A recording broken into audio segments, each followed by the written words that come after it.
special guest this morning, bit of a legend, I'm a big fan. It's man versus food star, Adam Richman.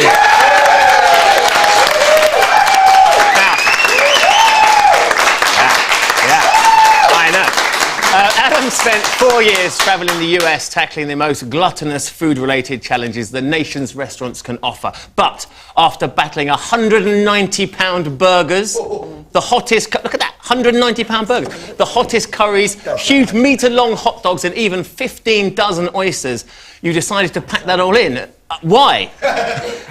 It's time for something new. It was 3.5 years, 59 challenges, and it was just a chance to explore some new stuff. And I've had a chance to do 4 new series since then, and it's just a chance to explore a whole other side of food and adventure and travel, and it's a blast. Now, when you started that show, right? I mean, it can't be that easy. I mean, did you have to train to be able to eat that much? Because, I mean, you can't just go from cold. Actually, I kind of did. I mean, it was really sort of kicked out of the nest. At no point, there was actually an audition process that never involved challenges. It was all about, do you have on-camera acumen? Do you have regional food knowledge? And I sort of taught myself culinary anthropology by living on the 3rd floor of the Brooklyn Public Library.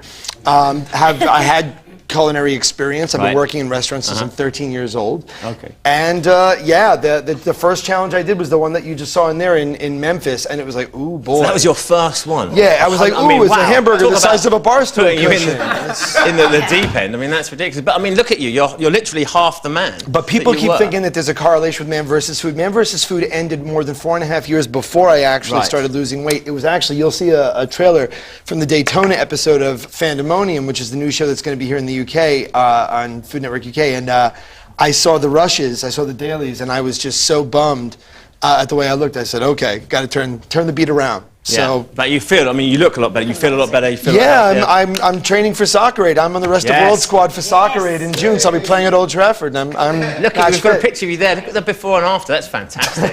Hey? Handsome. Well done, See, Daniela's getting excited over there. I love the show anyway. Do you still, I'll tweet you. Do you still love food though? Of course I do, of course. I mean, it would be a travesty if, you know, I suddenly turned my back on the stuff that's wonderful and indulgent and delicious. The thing is, it's just a matter of moderation, and for me, I wanted to lose a significant amount of weight in a certain period of time. So it's caloric restriction and really getting out of bed and working out and really just kind of busting my hump. Yeah, lots of discipline. And this new challenge that you've got now, instead of food challenges, you're looking for super vans. Well, it's sort of an exploration of the super fan. So I was actually talking about this just the other day, that, you know, these mega paid athletes, you know, my favorite player in the Premier League, one of the biggest reasons that I like you as a fan of Tottenham Hotspur is the fact that Gareth Bale, who just went for $100 million to Real Madrid. Now, all that money had to come from these fans like me buying merchandise and so on. But the fans never get their chance to shine. And it's the plumbers and the carpenters, the lawyers, the teachers, the salt of the earth people that support these great events, and it's a chance to sort of profile their passion. And yeah, you see fans in extremis, folks that spend... Is there one that stands out like the most dedicated fan that we filmed at the oldest Renaissance festival in Waxahachie, Texas, just south of Dallas. And there are people that are Platrons, half patron, half player, and they have invested tens of thousands in these costumes that they may only wear for 1 year, for one festival. Wow. And these guys are the dragon riders of Scarborough Fair, the Commodore Snake and his mythical pirate ship, and he's got a full crew, and the crew's in the 3rd row of the parking lot. You know, it's not a real pirate ship, obviously. But it's remarkable, and the thing is, I wanted to show the passion and not comment on it or ridicule it. And at the end of the day, you just see that it's a desire of people to be part of something larger than themselves, and it's a blast. We've got a clip, actually. You talked earlier about the Daytona fan. So let's have a look at that. This guy is pretty hardcore. Look how big I am in this thing. It's like I ate meat. This is Brian. He expresses his diehard love for NASCAR in the culinary realm. Every part of this handmade track is edible. What's amazing about this track is everybody standing around here contributed a little bit to it. Brian began making delicious tributes to Daytona in 2010 when he created his first edible race car.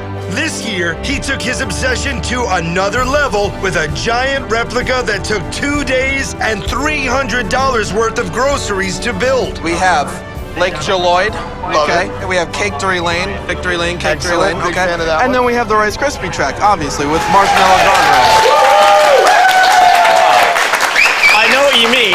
offence, but there is a marked difference between the Adam Richman there and the Adam Richman that I see before me. Absolutely. I tell people, like, I backed into one of the tire hoses and accidentally they just inflated me, and then it just took this long and I've, like, slowly deflated. Is it true that you almost died making the series? There was one accident I had, a little bit of a near-death experience that my mother is probably very loath to hear about on TV. But no, we filmed it at an event that honestly is one of the best, and I was dreading it the most, called Arctic Man. It's literally in the middle of nowhere, Alaska, 258 miles away from Anchorage. It's literally in the middle of nowhere. Right. And it's a snow machine event, a skiing event, and a snowboarding event. And I had never been on a snow machine, and the sheer power, and just, come on, this whole, like, ciao, like the whole, like, and there's just so much power. And it was the last run of the day, and it was just by the grace of God, I had borrowed a helmet this one run. Most people don't wear helmets when they do it. I had borrowed a helmet and goggles. I had opened it up, and I was doing like 75 miles an hour, and it was about, it's springtime in Alaska, and so periodically the snow will there'll be pockets of it. And I hit a chasm of about 6.5 feet, and I was going 75 miles an hour, and I could have gone straight in. I had the presence of mind to jump up, and I went down, and then there was a lot of clear-cut trees, but they were cut like spikes. They were cut on the bias. And so I hit one, and I was tumbling, and just by the grace, I mean, I could have fallen, it could have gotten my throat, my God face, you put the my helmet chest. on. Yeah. That's why helmet. Just staying. You're absolutely right. But you know, at the end of the day, that there was just such a reverential respect for the machine, and someone dies at Arctic Man every year, and yet, despite that, I have found amazing fans, remarkable food. I saw the Aurora Borealis.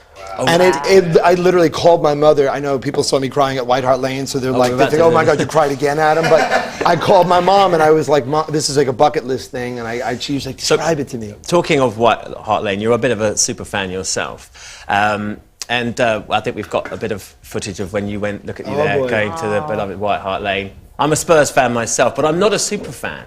You see, I follow them because I'm North London born and bred. But for you, that is you look very emotional there, Adam. There was a moment right before this that I was in the stands, just one little bit higher. And, it's not a matter of being a super fan, but you guys are born into it. There's a regional thing. So, I don't really think that there's a lot of people in America, no one in Baltimore is like, I think I'm going to support Cheltenham Town. I'm going to support Dag and Red from Indiana. Do you know what I mean? That doesn't happen. And for me, it was just, this is something larger than myself. There's a lineage. I'm still a New York Yankees fan. I'm still a Miami Dolphins fan. But there was something about Spurs. You're a Spurs fan. I absolutely am. Well, we're very glad to have you. We're very glad I've got to get on with what's coming up with the rest of the show, Adam. Do it. Fantastic. Right, here's what you can expect from us this morning. First up,